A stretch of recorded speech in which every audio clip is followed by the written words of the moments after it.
The main purpose of a rip current is to take water that comes to the beach in waves back out to sea.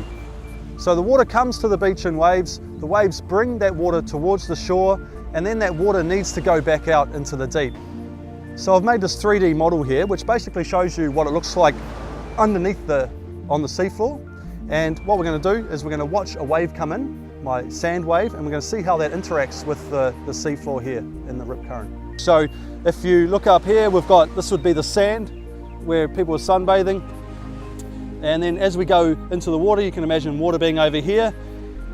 We have these kind of shallower areas here, which we call sandbanks on a beach.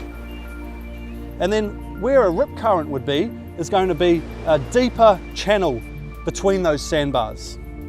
And it's deeper because when the water is coming out through those channels, it's taking some of the sand with it out to sea, just like I've pushed all the sand back here. So now if we look at how waves come through and interact with the seafloor here, we can think of a big wave coming into shore, and as it comes in, it's going to start to break on the shallow sandbar, and the water's going to sink into the deeper channel.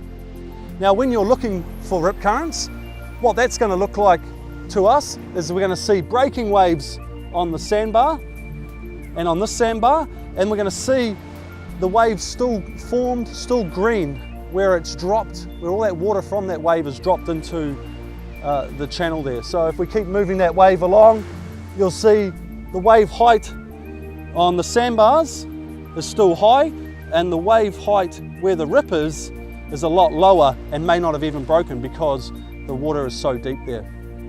So those waves going to come in, and they're all going to break as they get to close to the shore, and then the water that's come in on the sandbars is going to make its way back out through that deep channel again, back out to sea.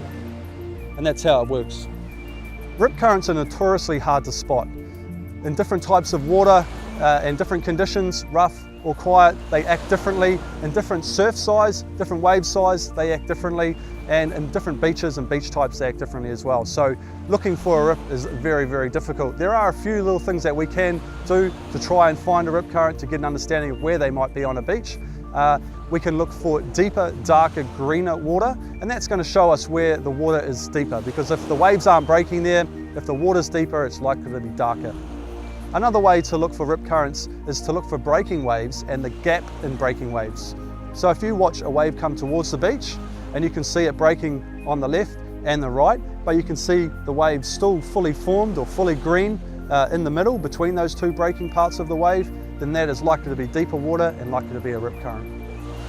A great way to avoid rip currents, especially if you're having problems looking for them and finding them, is to look for the safest place to swim.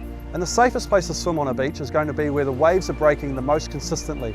So if you can look out to sea and you can see waves breaking nice and early, turning into white water, and then breaking all the way back to the beach nice and consistently, then that is likely to be the shallowest part of the beach and the safest part. Sometimes you can get out of your depth, or you might be at the beach with someone else and they get out of their depth in a rip current. So the best advice for them is to float, stay calm, and raise your arm for attention. And you can just go with the current and float out to the deeper water, and as long as you're floating, you're going to be fine. So just stay calm, float, go with the flow, put your hand up and wait for someone to come and get you.